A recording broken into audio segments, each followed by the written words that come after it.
I'd like to tell you about the strangest secret in the world. Some years ago, the late Nobel Prize-winning Dr. Albert Schweitzer was being interviewed in London, and a reporter asked him, "Doctor, what's wrong with men today?" And the great doctor was silent a moment, and then he said, "Men simply don't think." It's about this that I want to talk with you.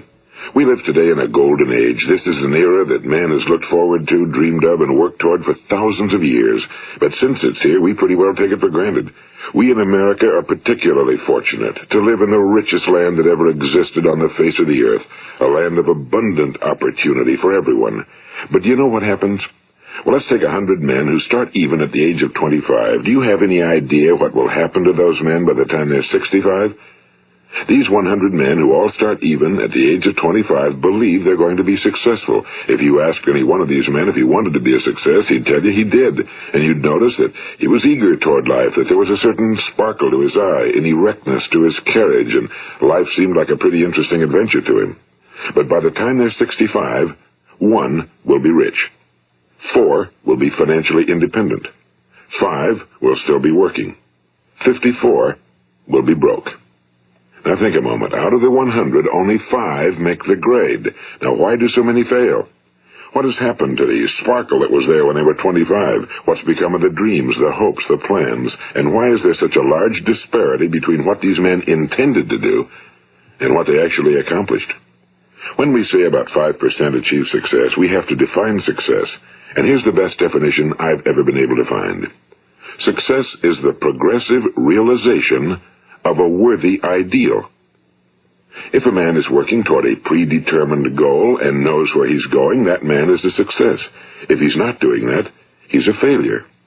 Success is the progressive realization of a worthy ideal. Rollo May, the distinguished psychiatrist, wrote a wonderful book called Man's Search for Himself. And in this book he says, the opposite of courage in our society is not cowardice. It is conformity. And there you have the trouble today. It's conformity, people acting like everyone else without knowing why, without knowing where they're going. Now think of it. In America right now, there are over 18 million people 65 years of age and older. And most of them are broke. They're dependent on someone else for life's necessities. Now, we learn to read by the time we're 7. We learn to make a living by the time we're 25. Usually by that time, we're not only making a living, we're supporting a family. And yet by the time we're 65, we haven't learned how to become financially independent in the richest land that has ever been known. Why? We conform. And the trouble is that we're acting like the wrong percentage group, the 95 who don't succeed. Now, why do these people conform? Well, they really don't know. These people believe that their lives are shaped by circumstances, by things that happen to them, by exterior forces. They're outer-directed people. A survey was made one time that covered a lot of men, working men, and these men were asked, "Why do you work? Why do you get up in the morning?" 19 out of 20 had no idea. If you ask them, they'll say, well, everyone goes to work in the morning, and that's the reason they do it, because everyone else is doing it. Now let's get back to our definition of success. Who succeeds? The only person who succeeds is the person who is progressively realizing a worthy ideal. He's the person who says, I'm going to become this, and then begins to work toward that goal. I'll tell you who the successful people are. A success is the school teacher who's teaching school because that's what he or she wants to do. The success is the woman who's a wife and mother because she wanted to become a wife and mother and is doing a good job of it. The success is the man who runs the corner gas station because that was his dream. That's what he wanted to do. The success is the successful salesman who wants to become a top-notch salesman and grow and build with his organization. A success is anyone who is doing deliberately a predetermined job because that's what he decided to do deliberately. But only 1 out of 20 does that. That's why today there isn't really any competition unless we make it for ourselves. Instead of competing, all we have to do is create. You know, for 20 years, I looked for the key which would determine what would happen to a human being. Was there a key I wanted to know which would make the future a promise that we could foretell to a large extent? Was there a key that would guarantee a person's becoming successful if he only knew about it and knew how to use it? Well, there is such a key, and I've found it. Have you ever wondered why so many men work so hard and honestly without ever achieving anything in particular, and others don't seem to work hard and yet seem to get everything? They seem to have the magic touch. You've heard them say that about someone. Everything he touches turns to gold. And have you ever noticed that a man who becomes successful tends to continue to become successful? And on the other hand, have you noticed how a man who's a failure tends to continue to fail? Well, it's because of goals. Some of us have goals, some don't. People with goals succeed because they know where they're going. It's that simple. Think of a ship leaving a harbor, and think of it with the complete voyage mapped out and planned. The captain and crew know exactly where it's going and how long it'll take. It has a definite goal. Now, 9,999 times out of 10,000, it will get to where it started out to get. Now, let's take another ship, just like the first, only let's not put a crew on it or a captain at the helm. Let's give it no aiming point, no goal, no destination. We just start the engines and let it go. I think you'll agree with me that if it gets out of the harbor at all, it will either sink or wind up on some deserted beach, a derelict. It can't go anyplace because it has no destination and no guidance, and it's the same with a human being. Take the salesman, for example. There's no other person in the world today with the future of a good salesman. Selling is the world's highest paid profession, if we're good at it, and if we know where we're going. Every company needs top-notch salesmen, and they reward those men. The sky's the limit for them. But how many can you find? Someone once said the human race is fixed, not to prevent the strong from winning, but to prevent the weak from losing. The American economy today can be likened to a convoy in time of war. The entire economy is slowed down to protect its weakest link, just as the convoy had to go at the speed that would permit its slowest vessel to remain in formation. That's why it's so easy to make a living today. It takes no particular brains or talent to make a living and support a family today. So we have a plateau of so-called security, if that's what a person's looking for. But we do have to decide how high above this plateau we want to aim. Now let's get back to the strangest secret in the world, the story that I wanted to tell you today. Why do men with goals succeed in life and men without them fail? Well, let me tell you something which, if you really understand it, will alter your life immediately. If you understand completely what I'm going to tell you from this moment on, your life will never be the same again. You will suddenly find that good luck just seems to be attracted to you. The things you want just seem to fall in line, and from now on you won't have the problems, the worries, the gnawing lump of anxiety that perhaps you've experienced before. Doubt, fear, well, they'll be things of the past. Here's the key to success and the key to failure. We become what we think about. Now let me say that again. We become what we think about. Throughout all history, the great wise men and teachers, philosophers and prophets have disagreed with one another on many different things. It's only on this one point that they are in complete and unanimous agreement. Listen to what Marcus Aurelius, the great Roman emperor, said. A man's life is what his thoughts make of it. Disraeli said this. Everything comes if a man will only wait. I've brought myself by long meditation to the conviction that a human being with a settled purpose must accomplish it, and that nothing can resist a will that will stake even existence for its fulfillment. Ralph Waldo Emerson said this, a man is what he thinks about all day long. William James said, the greatest discovery of my generation is that human beings can alter their lives by altering their attitudes of mind. And he also said, we need only in cold blood act as if the thing in question were real, and it will become infallibly real by growing into such a connection with our life that it will become real. It will become so knit with habit and emotion that our interest in it will be those which characterize belief. And he also said, if you only care enough for a result, you will almost certainly attain it. If you wish to be rich, you will be rich. If you wish to be learned, you will be learned. If you wish to be good, you will be good. Only you must then really wish these things and wish them exclusively, and not wish at the same time 100 other incompatible things just as strongly. In the Bible, you read in Mark 9:23, if thou canst believe, all things are possible to him that believeth. My old friend Dr. Norman Vincent Peale put it this way, this is one of the greatest laws in the universe. Fervently do I wish I had discovered it as a very young man. It dawned upon me much later in life, and I found it to be one of the greatest, if not my greatest discovery outside of my relationship to God. The great law, briefly and simply stated, is that if you think in negative terms, you will get negative results. If you think in positive terms, you will achieve positive results. That is the simple fact, he went on to say, which is at the basis of an astonishing law of prosperity and success. In 3 words, believe and succeed. William Shakespeare put it this way: our doubts are traitors and make us lose the good we oft might win by fearing to attempt. George Bernard Shaw said, people are always blaming their circumstances for what they are. I don't believe in circumstances.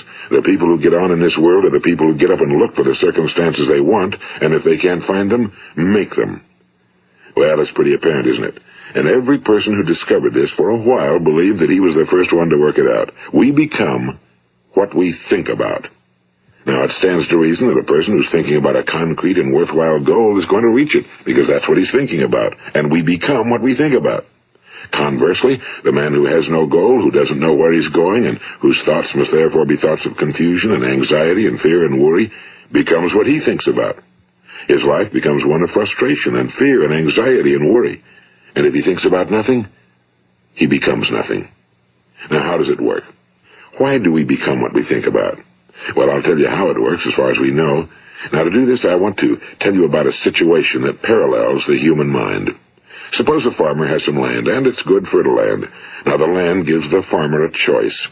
He may plant in that land whatever he chooses. The land doesn't care. It's up to the farmer to make the decision. Now, remember, we're comparing the human mind with the land because the mind, like the land, doesn't care what you plant in it. It will return what you plant, but it doesn't care what you plant.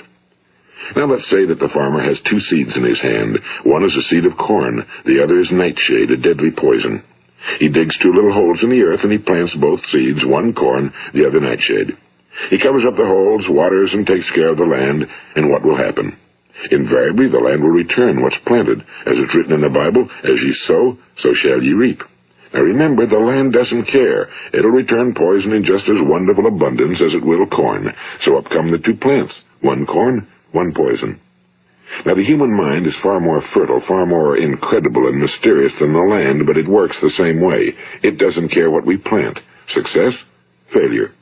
A concrete, worthwhile goal, or confusion. Misunderstanding, fear, anxiety, and so on. But what we plant, it must return to us. You see, the human mind is the last great unexplored continent on Earth.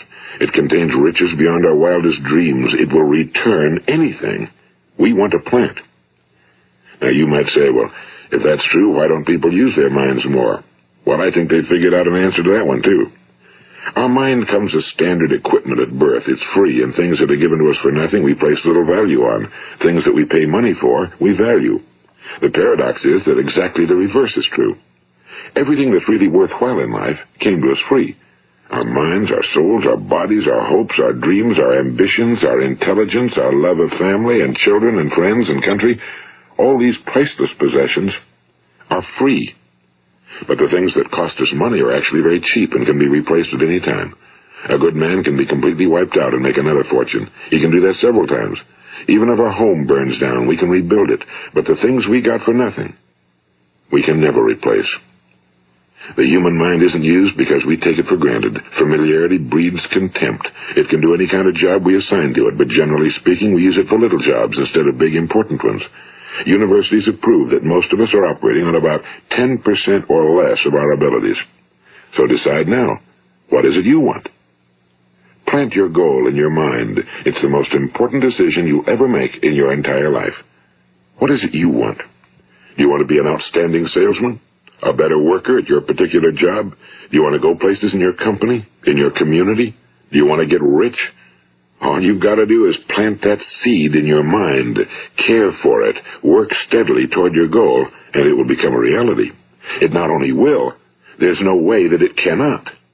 You see, that's a law, like the laws of Sir Isaac Newton, the laws of gravity. If you get on top of a building and jump off, you'll always go down. You'll never go up, and it's the same with all the other laws of nature. They always work.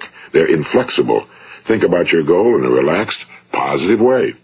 Picture yourself in your mind's eye as having already achieved this goal. See yourself doing the things you will be doing when you've reached your goal.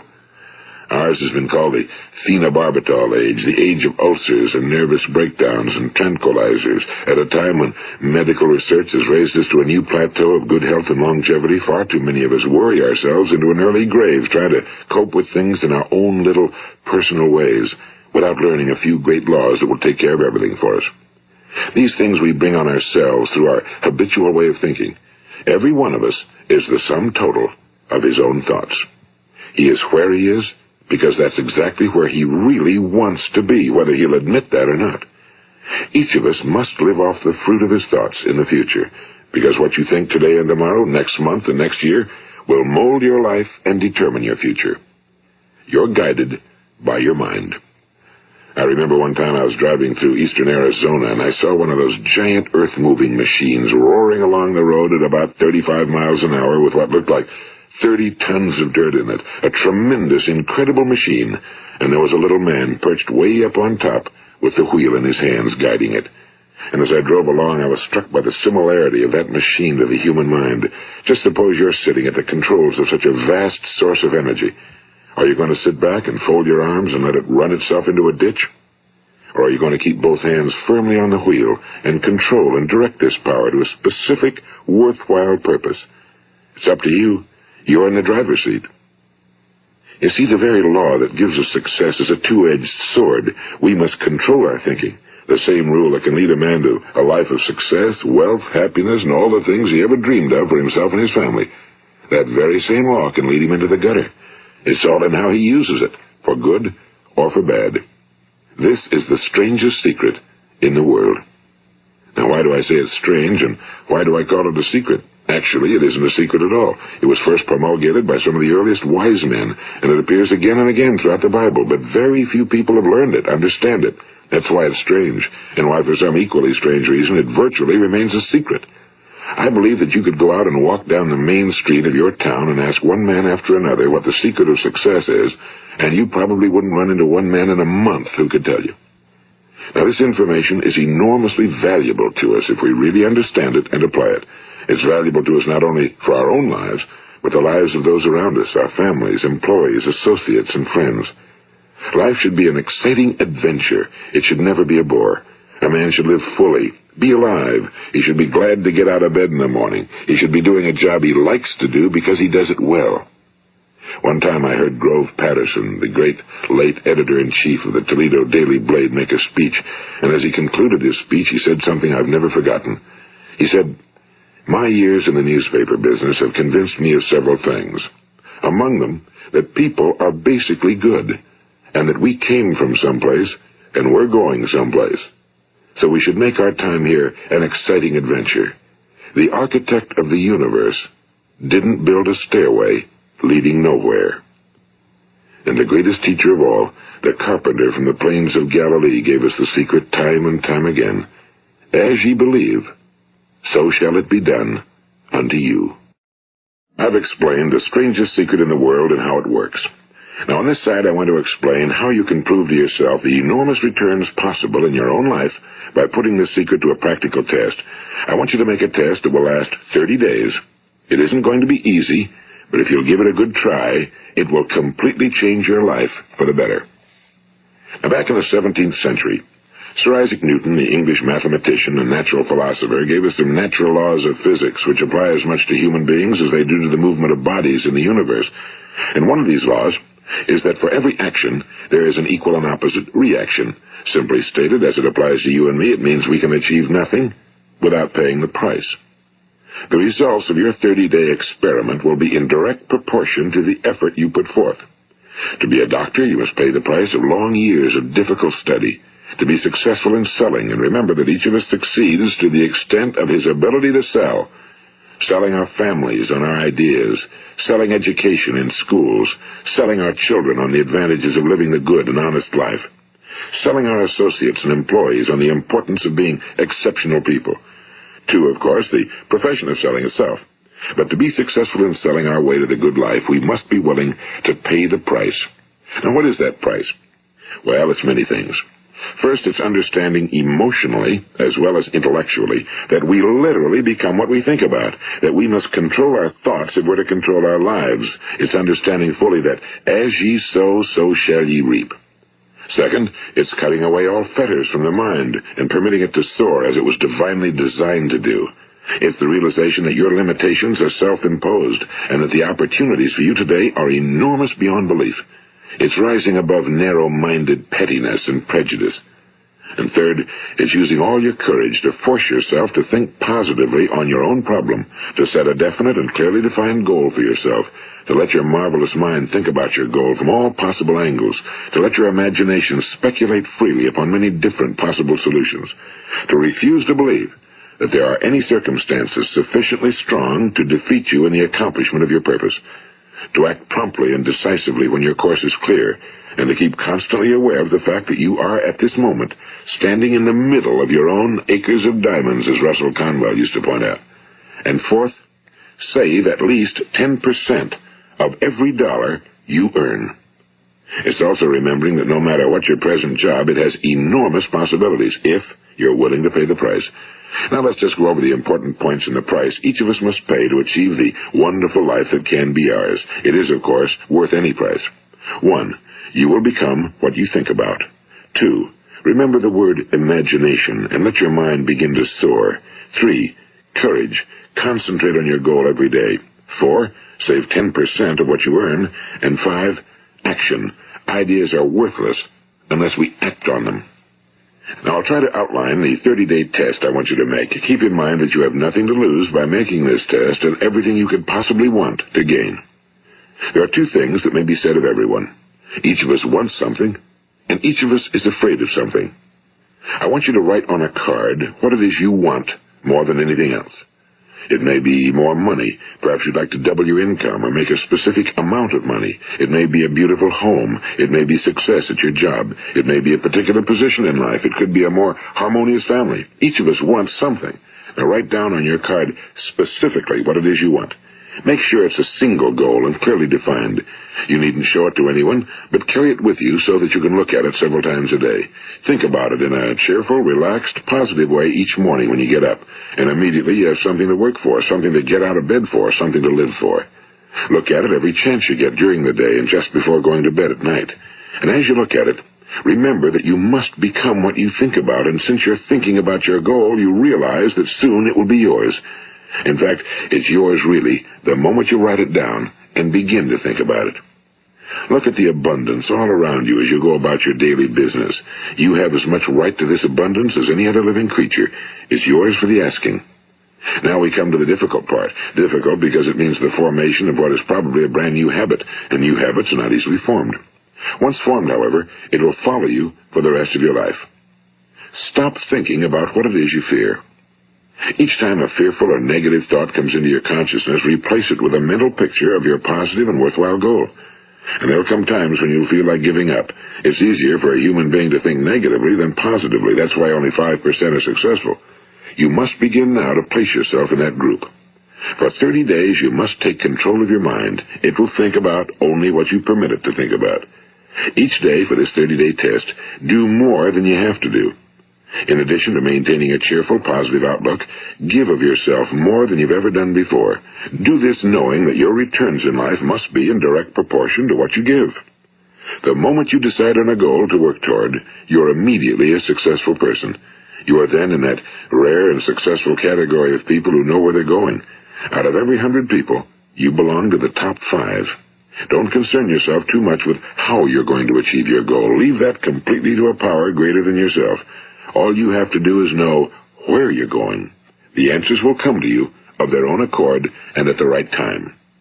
Remember these words from the Sermon on the Mount, and remember them well. Keep them constantly before you this month of your test.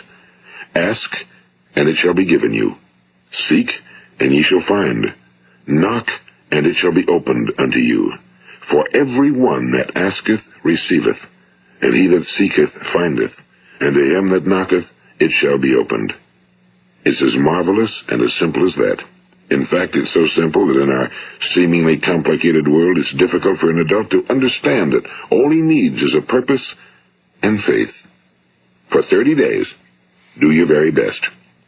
If you're a salesman, go at it as you've never done before, not in a hectic fashion, but with the calm, cheerful assurance that time well spent will give you the abundance in return you deserve and want.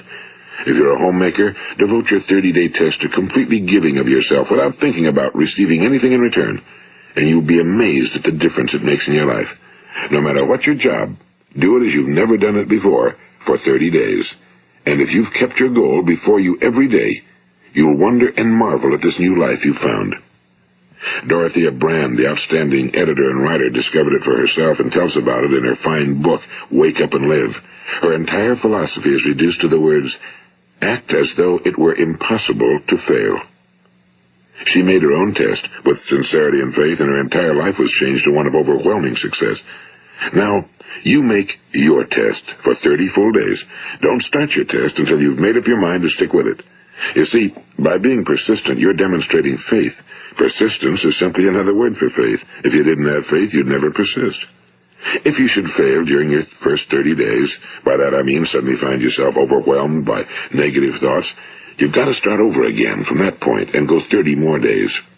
Gradually, your new habit will form until you find yourself one of that wonderful minority to whom virtually nothing is impossible. And don't forget the card. It's vitally important as you begin this new way of living. On one side of the card, write your goal, whatever it may be. On the other side, write the words we've quoted from the Sermon on the Mount. Ask, and it shall be given you. Seek, and ye shall find. Knock, and it shall be opened unto you.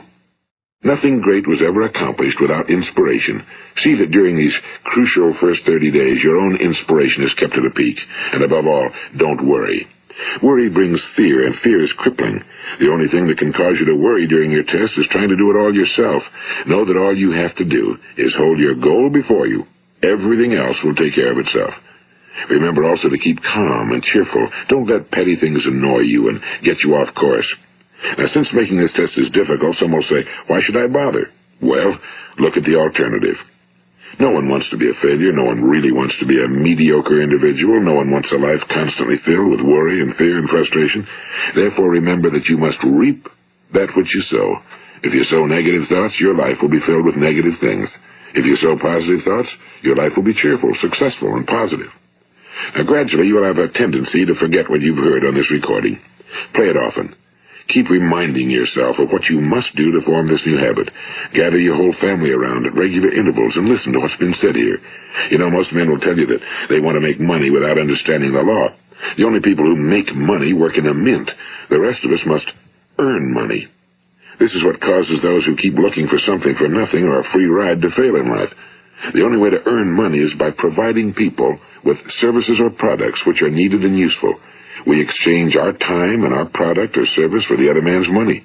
Therefore, the law is that our financial return will be in direct proportion to our service. Now, success is not the result of making money. Making money is the result of success, and success is in direct proportion to our service. Most people have this law backwards. They believe that you're successful if you earn a lot of money. The truth is that you can only earn money after you're successful. It's like the story of the man who sat in front of the stove and said to it, give me heat, and then I'll add the wood. How many men and women do you know, or do you suppose there are today, who take the same attitude toward life? There are millions. We've got to put the fuel in before we can expect heat. Likewise, we've got to be of service first before we can expect money. Don't concern yourself with the money. Be of service, build, work, dream, create. Do this and you'll find there's no limit to the prosperity and abundance that will come to you. Prosperity, you know, is founded upon a law of mutual exchange. Any person who contributes to prosperity must prosper in turn himself. Sometimes the return will not come from those you serve, but it must come to you from someplace, because that's the law. For every action, there is an equal and opposite reaction. As you go daily through your 30-day test period, remember that your success will always be measured by the quality and quantity of service you render, and money is a yardstick for measuring this service.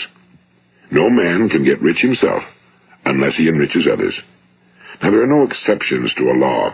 You can drive down any street in America and from your car estimate the service that's being rendered by the people living on that street. Had you ever thought of this yardstick before? It's interesting. Some, like ministers and priests and other devoted people, measure their returns in the realm of the spiritual, but again, their returns are equal to their service. Once this law is fully understood, any thinking person can tell his own fortune. If he wants more, he must be of more service to those from whom he receives his return.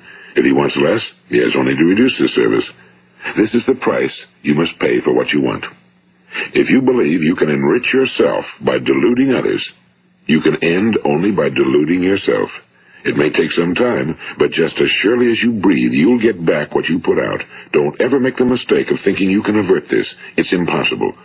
The prisons and the streets where the lonely walk are filled with people who tried to make new laws just for themselves. We may avoid the laws of man for a while, but there are greater laws that cannot be broken. An outstanding medical doctor recently pointed out 6 steps that will help you realize success. 1. Set yourself a definite goal. 2. Quit running yourself down. 3. Stop thinking of all the reasons why you cannot be successful and instead think of all the reasons why you can. 4. Trace your attitudes back through your childhood and try to discover where you first got the idea you couldn't be successful, if that's the way you've been thinking. 5. Change the image you have of yourself by writing out a description of the person you would like to be. And 6. Act the part of the successful person you have decided to become. The doctor who wrote those words is a noted West Coast psychiatrist, Dr. David Harold Fink. Do what the experts since the dawn of recorded history have told you must do. Pay the price by becoming the person you want to become. It's not nearly as difficult as living unsuccessfully. Make your 30-day test, then repeat it again, and each time it will become more a part of you until you'll wonder how you could ever have lived any other way. Live this new way and the floodgates of abundance will open and pour over you more riches than you may have dreamed existed. Money? Yes, lots of it. But what's more important, you'll have peace. You'll be in that wonderful minority who lead calm, cheerful, successful lives. Start today. You have nothing to lose, but you have a whole life to win. This is Earl Nightingale, and thank you.